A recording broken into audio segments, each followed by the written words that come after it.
pertama kali ketemu sama Putri, pas Putri masuk itu, halo aku Putri. No way, sekali nggak serem loh. Nggak ada serem-seremnya gitu. Ya kan Put, aku ngomong gitu bener tadi ya Put ya. Tapi memang title itu cocok banget sih sama kamu gitu. Pas tadi nonton trailernya aja, halo, sedang cari kos-kosan? Aduh, dia senyum tapi dia ngeri gitu kelihatannya tuh. Itu gimana sih Put?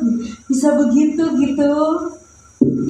Oke, sesuai order sebenarnya. Sesuai order ya, sesuai aplikasi ya. Iya, sebelumnya selamat siang menjelang sore teman-teman semua. Terima kasih sudah hadir, sudah menunggu, berkumpul di hujan. Tadi melewati hujan pasti ada yang kehujanan. Terima kasih banyak. Buat saya lagi-lagi bermain film horor gitu ya. Kenapa masih mau gitu ngebuat film horor? Karena betul, kayaknya saya banyak dapat hal yang serba pertama di sinema. Bahkan ketawa Mas Angga. That's a very good thing, right? That's a good thing. That's a very good thing. Karena banyak juga yang nanya apalagi sih yang aku cari gitu, peran seperti apa yang aku cari, dan aku selalu bilang kayaknya nggak ada peran yang aku impikan di mana tuh tahap ini tuh lebih bukan ke sana tapi lebih ke deg-degan menunggu apalagi peran yang mencari saya gitu. Karena kita aktor percaya bukan kita yang nyari peran tapi tokoh naskah peran yang akan kemudian memilih tokoh-tokohnya sendiri, memilih pemerannya sendiri gitu. Nah, begitu pula dengan di sini gitu. Aku dapat ini kayaknya filmku pertama yang screen time-nya sebanyak ini di Cinema. Betul ya? Sebelumnya aku beberapa kali dengan di Cinema memang supporting yang nggak terlalu banyak muncul, tapi selalu dapet yang tokoh-tokohnya tuh aku nggak pernah dapet di tempat lain gitu. Jadi begitu dapet ini kan bertanya-tanya apalagi bedanya gitu, apalagi breakthrough gitu yang aku diminta untuk create gitu. Nah ternyata ini memang tokoh ini lumayan bikin mimpi buruk ya gitu. Dan cukup takut untuk dwell into the character langsung, cukup takut untuk masuk banget ke karakternya karena saya sendiri gak suka sama karakternya. Sama Rosa? Gak suka. Why? Wah nonton aja ya. Iya sih. Kalau Anda ada di pihak yang sama ya, tidak sesat ya, pasti gak suka sama Rosa. Gitu ya. Maksudnya bayangkan ada orang seperti itu dalam hidup Anda. Iya. Tuh. Disambut. Universe aja setuju ya sama kamu ya. Ini bukan settingan, bukan gimmick ya. Bukan ya. Alam yang bicara. Gak ada gimmick.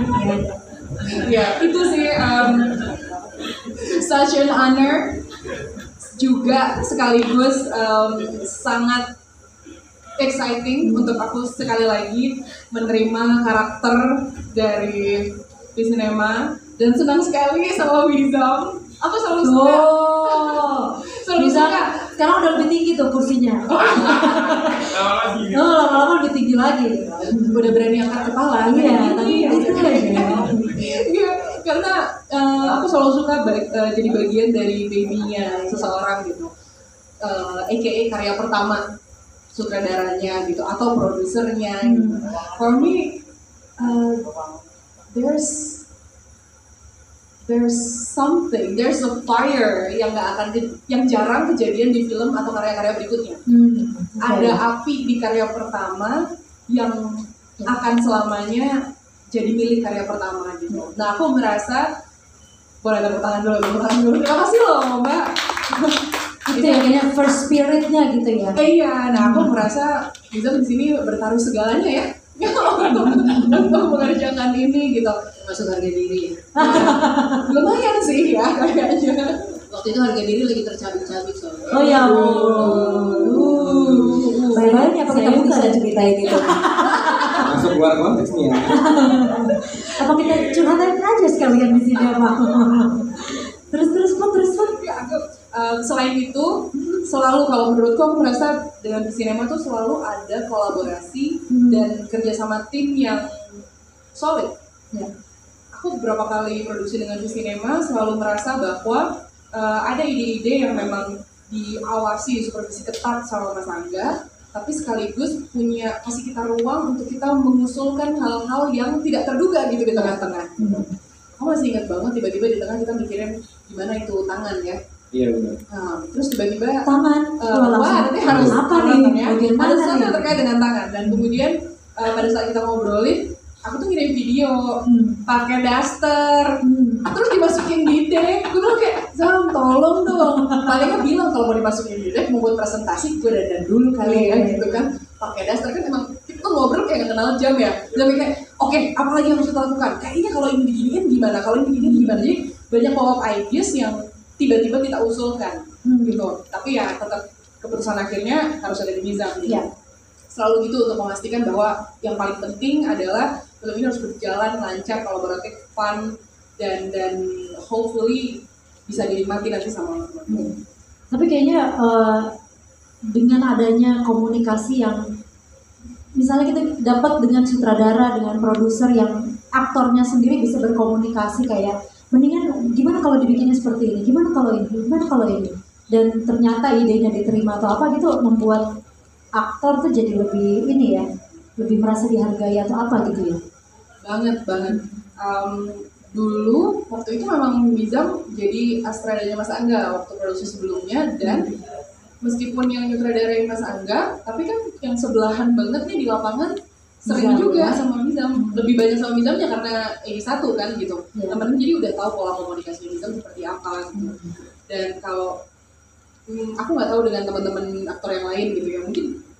Tapi kalau di sini sih semuanya sama ya, semuanya punya ide, punya saran dan terlibat betul sama ceritanya dan punya rasa kekaryaan terhadap pilihan-pilihannya. Mungkin satu hal yang belum disampaikan adalah lagu-lagu. Aku suka banget pilihan kita soal lagu-lagu yang kita pakai. Scoringnya, karena di sini ada Laksmi Memuncak. Ya, ada Mimi yang kemudian memutuskan untuk membuat liriknya sendiri gitu. Selain kita takut nih kalau pakai yang udah ada kan udah ada isinya nih ya, mantra-mantra sinden itu dan yang lain. Nah jadi kita bikin sendiri gitu. Dan juga aku punya ini loh, aku punya teks ini, aku punya lirik ini, aku bikin ini loh. Dan itu juga bisa tiba-tiba WhatsApp terus ngirimin lirik gitu kayak oke, ini nyanyinya gimana ya? Terus habis itu dia akan menyanyikan, terus aku akan mencoba untuk meniru, dikirimin ke dia akan komentarin dan bolak-balik gitu aja gitu. Untuk memastikan bahwa we try to deliver the best. Gitu. Asik banget. Mas Rifnu juga pasti sama kamu banyak banget diskusinya kan. Jadi kupikir ini menyenangkan sekali gitu. Miller juga akhirnya setelah sekian lama aku main lagi sama Mas Miller. Dan di sini Miller sangat supportive. Love him to the moon and back lah pokoknya.